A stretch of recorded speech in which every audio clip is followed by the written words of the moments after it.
Garden tour, July 12th, 2018. This is my container garden in Wyoming. Right there is that tomato I showed you right from the get-go. Right here are our cukes. They're doing okay in the container. The heat's been helping, but I don't know if they're too happy about the change in location. They're a little slower than usual. Right here is the flower planter in the garden. What's of note is the king tut grass, which is about as tall as that 6.5-foot sunflower.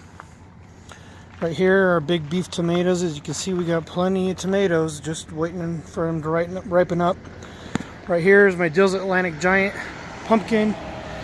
The Dill's Atlantic Giants are supposed to be and can be 1,000-pound pumpkins, but the way I'm doing it in the container with trellising it along the fence, I'll be happy for 100 pounds if it even comes to that. Potatoes, peppers,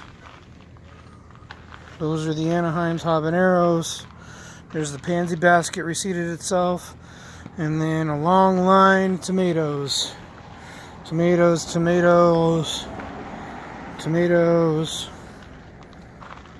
That is the wildflower basket.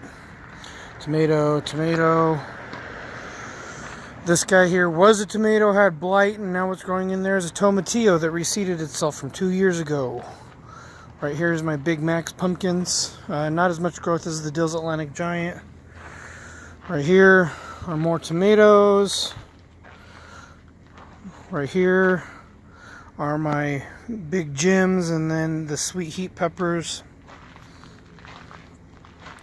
Right here is jalapeno. There's only one jalapeno that's really doing very well, and then the two middle guys are my Caribbean Reds and my ghost peppers. Right here is the zucchini forest. I got a zucchini yesterday.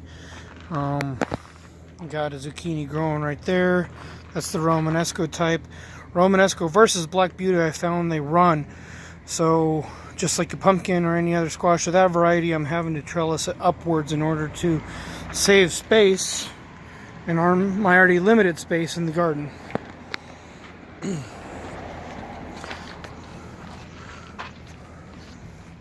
Some more zucchini. This is my Black Beauty. You can see that I got a guy down in there.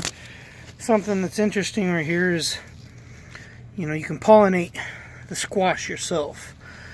And now a lot of people think that's kind of funny, but if you look, this or this guy down here, both would be a female flower.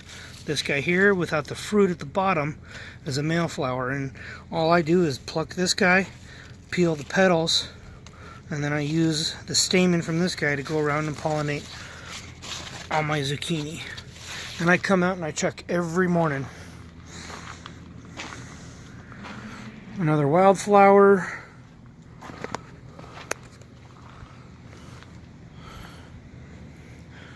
And then Mary's flowers in the baskets.